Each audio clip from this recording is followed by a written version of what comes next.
दोस्तों, हमने पिछले एपिसोड में नरेश जी के मन की पीड़ा सुनी, जो हर एक नागरिक की मन की पीड़ा है। अब हम नेक्स्ट एपिसोड में नरेश जी से जानना चाहेंगे शहर के और मुद्दे और कंडीशन और हालत क्या है। नरेश जी, भले आपके मन में पीड़ा है, मेरे मन में भी पीड़ा है। हाल ही एक हॉस्पिटल बनाई है हमारी महानगर पालिका ने, वो भी एक हमारे शहर के लिए एक पॉजिटिव या विकास की पॉइंट है। इसके ऊपर आप क्या कहेंगे? आपने बिल्कुल सही कहा। मुझे बहुत अच्छा लगा कि इस शहर के अंदर एक अच्छी हॉस्पिटल बनी है। हालांकि शहर से काफी दूर है, एंटेला की तरफ बनाई गई है, लेकिन फिर भी ठीक है। यहाँ से मुंबई जाने से, थाना जाने से एंटेला तक भी जाएंगे तो अच्छा है। वहां पे बोलते हैं कैशलेस है, किसी को भी पैसा भरने की आवश्यकता नहीं है। अब वो उसकी क्रेडेंशियल जिसको बोलते हैं, वो किस प्रकार से काम करती है, वह तो आने वाले दिनों में बताएंगे, समय बताएगा। क्योंकि वो जो हॉस्पिटल जिसको दी गई है, वो जो संचालक है, वो जो जिसके हाथ में हॉस्पिटल दी गई है, उसके ऊपर बहुत बड़ा प्रश्न चिन्ह है। क्योंकि वो ऑलरेडी इस शहर के अंदर एक हॉस्पिटल उसके हाथ में है, वहां पे लोगों को अच्छे अनुभव नहीं है। लेकिन मैं पॉजिटिव सोच रखता हूं। हम देखेंगे कि आने वाले दिनों के अंदर लोगों को क्या सच में वहां पे कैशलेस सुविधा उपलब्ध होती है, और वहां पे सभी लोगों को, अमीर हो गरीब हो, कैशलेस सुविधा मिलती है कि नहीं मिलती है, वो आने वाला समय बताएगा, इसमें कोई शक नहीं। लेकिन इतना बड़ा शहर, इतने वर्षों से केवल गिनी चुनी हुई दो तीन बातें आप मुझे बता रहे हैं। मुझे आप बताइए, आज इस शहर के अंदर लॉ एंड ऑर्डर की सिचुएशन कितनी खराब है। आए दिन हम रोज सुनते हैं कि किसी न किसी व्यापारी के ऊपर कोयते से हल्ला हो गया। डेली है अल्दमोस। अभी तो ये डंडों से उसे मारा गया, छुटपुट पैसे मांगे, नहीं दिया तो तोड़फोड़ कर दी। ये जो व्यापारियों के ऊपर हल्ले हो रहे हैं, क्राइम बढ़ते जा रहा है। टप्पोड़ी लोग ट्रिपल सीट लेकर के गाड़ियों पे घूमते हैं, हवलदार देखते हैं, मुंडी उस तरफ कर देते हैं। तो इसके ऊपर कंट्रोल कौन करेगा? हम जब अपना वोट देते हैं तो हमारी उम्मीदें रहती है, हमारी एक आशाएं रहती है। मैं अभी वोट करके आया हूं, जो मेरा प्रतिनिधि चुन के जाएगा इन सारी समस्याओं की तरफ ध्यान देगा और इसे दूर करने की कोशिश करेगा। अब पिछले 15 वर्षों की मैं बात कर रहा हूं। इतिहास देखिए, आज उल्लासनगर को बने हुए कितने बरस हो गए। कौन सी इंप्रूवमेंट हमारे शहर के अंदर इतनी बड़ी आई है? अब लॉ एंड ऑर्डर की हालत खराब है, कोई देखने वाला नहीं है। आप बताइए, पिछले चुनाव में मुझे याद है अच्छी तरह से, पिछले चुनाव में भी मैं सोच रहा था वोट करूं कि नहीं करूं, अगर करूं तो किसको करूं, कैसे करूं। फिर मुझे एक लॉलीपॉप दिखाई दिया, किसी ने आके कहा कि इस शहर में मेट्रो ट्रेन मंगाएंगे।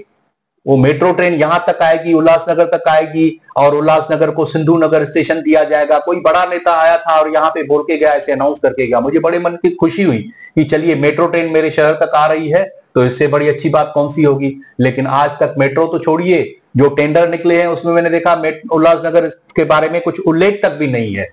दूसरी बात सुनिए, अभी कितनी सारी मेल्स, मैं बाहर मेल में कभी कभी घूमने जाता हूं तो देखता हूं ऐसी जगहें जहां पे एक दुकान तक भी, एक मतलब स्टॉल तक भी नहीं होता है, वहां पे सुनसान इलाके पे भी मेल रुकती है, 5 मिनट के लिए, 3 मिनट के लिए रुकती है। उसमें से हार्डली 5 या 10 लोग चढ़ते हैं, 5-10 लोग उतरते हैं। उल्लासनगर स्टेशन कल्याण से निकलने के बाद आज देखिए, पूना से और साउथ की तरफ जितनी ट्रेन जाती हैं, कोल्हापुर की तरफ, शोलापुर की तरफ, यहां से कितने लोग आते जाते हैं। कई लोगों के, व्यापारियों का तो डेली डाउन अप होता है पूना की तरफ। तो यहां से पहले कल्याण जाएं, कल्याण से मेल पकड़ें और फिर वो उनको पूना लेके जाए।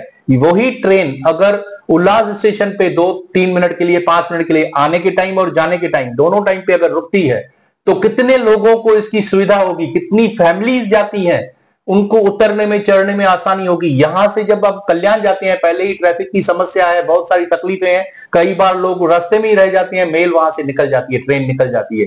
तो इसकी तरफ आखिर कौन ध्यान देगा? इस शहर को, उल्लासनगर को, कई बरस पहले मुझे याद है, मैं एक रैली अटेंड करने गया था, उसमें एक बड़े नेता ने, मान्यवर नेता, उन्होंने कहा था कि उल्लासनगर को हम सिंधु नगर का नाम देंगे। आज तक मैं आस बांधे बैठा हूं कि कब होगा वो सिंधु नगर का नाम। तो ऐसी बहुत सारी तकलीफें हैं। वोट देने के बाद भी अगर काम नहीं होता है तो मेरे मन में प्रश्न उठता है कि मैं वोट दूं क्यों? बताइए मोहन जी।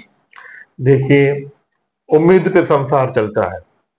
इतने दिनों से हम लोगों ने परसेंटेज कम की थी, उन्होंने भी ध्यान नहीं दिया नेताओं ने।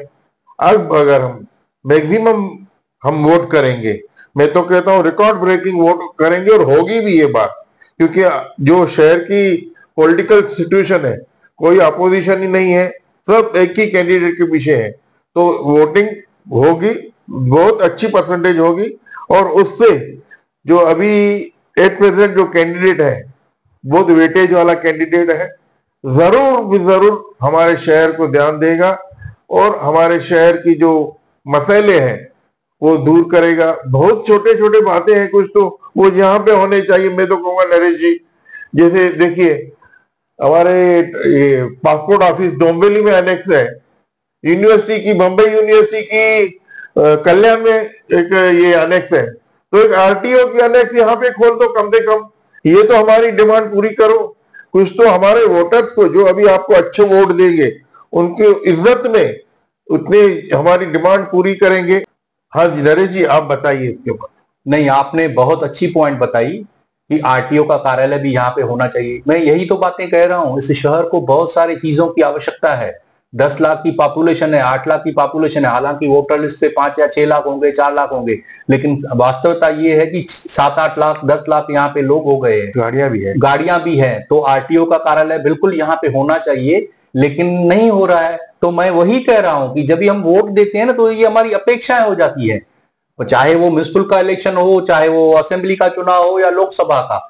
हर जो प्रतिनिधि चुन के जाता है उसे पता है कि मेरे पावर के अंदर कौन सी चीजें आती है, इस शहर के लोगों की जरूरतें क्या है, उन जरूरतों के आधार पे उनको वो काम करने चाहिए। मैं तो एज ए शहरवासी सारी चीजें सामने रख रहा हूं।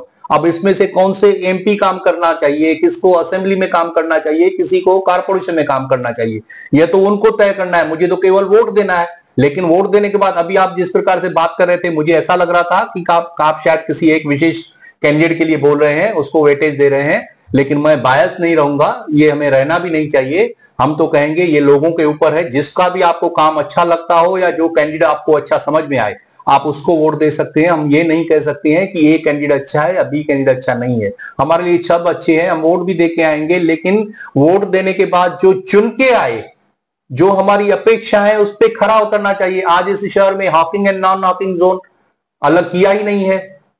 हर शहर में Hawking zone, non Hawking zone अलग अलग रहता है, ये यहां पे नहीं है। तो ये आखिर कौन करेगा? आइए वालदुनी नदी पे, इस शहर के अंदर एक नदी होती है, वालदुनी नदी है, उसमें इतना कचरा है, इतनी तकलीफें हैं, उसका जो तट है उस पर इंक्रोचमेंट हो रही है, उसको इंक्रोचमेंट को कौन हटाएगा? उस वालदुनी नदी को बचाएगा कौन? एक्टिविस्ट लोग चिल्ला रहे हैं, हर समय आवाज करते हैं, लेकिन उसकी कोई रिजल्ट नहीं निकलती है। पर्यावरण के लोग क्या करते रहे हैं इस शहर में? महानगर पालिका में पर्यावरण वो जो कल्याण में उनकी ऑफिस है, तो ये जो हमारे नेता चुन के जाते हैं उनका कान पकड़े ना भाई, ये इतनी तकलीफें क्यों है, क्यों वालदुनी नदी में इतना कचरा आ रहा है, क्यों उसके तट पे इतनी इंक्रोचमेंट हो रही है, ये एकदम साफ करना है। कोर्ट बीच में आती है, कोर्ट सुप्रीम कोर्ट तक ये मैटर जाता है, उसके बाद भी इनके कान पे जू नहीं रखती। मुझे तो बड़ा अफसोस है इस बात का। और ये लोग कहते हैं अच्छा, मैं दूसरी बात बताऊं आपको, उल्लासनगर में आपने देखा होगा अंबरनाथ के यहाँ पे एक वेलकम गेट है, उसके ऊपर झूलेलाल साईं का नाम लिखा हुआ है। उस एक गेट के लिए न जाने एक एनजीओ ने कितने बार लेटर दिए हैं, कितने बार उसने आवाज उठाई है कि इस गेट को व्यवस्थित बनाइए, इसको अच्छा डेकोरेट कीजिए, एक झूलेलाल साईं के नाम से हमारा वेलकम गेट है उसको ठीक कीजिए, वो तक ठीक नहीं हो रहा है। तो ऐसे बहुत सारी चीजें हैं मोहन जी। अब मेरे मन में दूसरी बात, आपने कहा था ये पर्व है, पर्व का मत रहता है त्योहार। अब जब त्योहार रहता है तो त्योहार के लिए हमको कोई बोलता नहीं मनाइए मनाइए, दिवाली आई है मनाइए मनाइए, हमको अंदर से खुशी होती है कि हमारा त्योहार आ रहा है, हम मनाएंगे। तो वही भावना, वही सोच हमारी चुनाव के लिए आनी चाहिए, क्योंकि हम इतने उदास हो चुके हैं, इतने उदासीन हो चुके हैं पिछले 15 वर्षों से, 20 वर्षों से इस शहर में कुछ विकास दिख ही नहीं रहा है। विकास दिख रहा है तो केवल नेताओं का, वो बड़े बड़े पैसे बनाते जा रहे हैं। तो ये जो हमको उदासीन हो चुके हैं, तो हमें पर्व लग ही नहीं रहा है कि ये पर्व है, ये क्यों हम वोट दें। और ये आप इतना सोचिए, महानगर पालिका व्यापारियों को बुला के, और कुछ मैंने सुना बीच में एनजीओ भी कर रहे हैं कि व्यापारियों को बोल रहे हैं इंसेंटिव दीजिए, जो उंगली पे अपना इंक दिखाएगा ना उसको ये 10% लेस दीजिए, 5% लेस दीजिए, इंसेंटिव। माने दूसरे मायने में कहूं कि रिश्वत दी जा रही है कि आप वोट करो वोट करो। इंसेंटिव क्यों दिया जा रहा है? आप काम इतने अगर अच्छे किए होते थे तो लोग अपने आप घर से बाहर निकल के बढ़ चढ़ के इस पर्व में, जो पर्व कह रहे हैं आप, त्योहार में खुद हिस्सा लें। हमको दिवाली के लिए कोई इंसेंटिव नहीं देता है, हम खुद दिवाली मनाते हैं। तो ये भी अगर पर्व है हमारा तो खुद निकलने चाहिए, हमारी मन इतना खुश होना चाहिए। अब मैं जनता के ऊपर छोड़ता हूं। आप बात तो सही कही है कि वोट हमारा संवैधानिक अधिकार है, लेकिन आप 10 बार ये जो मैंने सारी बातें उठाई है ना, अच्छा कई नेता लोग मुझे कहते हैं कि नरेश जी नेगेटिव है। आप बताइए मुझे, अगर मैंने जो बातें कही इसमें कुछ गलत कहा क्या? अगर मैं उनकी गलत बातों को कहता हूं, अगर मैं उनको एक्सपोज करता हूं, तो वो मुझे नेगेटिव कहते हैं, जानबूझ के नेगेटिव कहते हैं, ताकि उनके गलत चीजों के ऊपर पर्दा गिर जाए। वो फिर कहते हैं हमने जो अच्छा काम किया है वो हाईलाइट करो। अरे भाई मैं चाटुकरी नहीं करूंगा।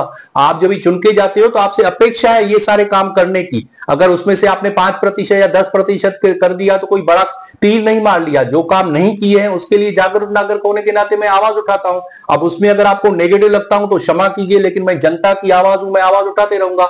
मैं अब जनता के ऊपर छोड़ता हूं कि वोट तो जरूर देने जाना, लेकिन सोचना मैंने जो बातें कही है कितनी सही है, कितनी गलत है, और किस प्रकार से मैं वोटिंग करनी है, ये मैं आपके ऊपर छोड़ता हूं। धन्यवाद। जय हिंद दोस्तों।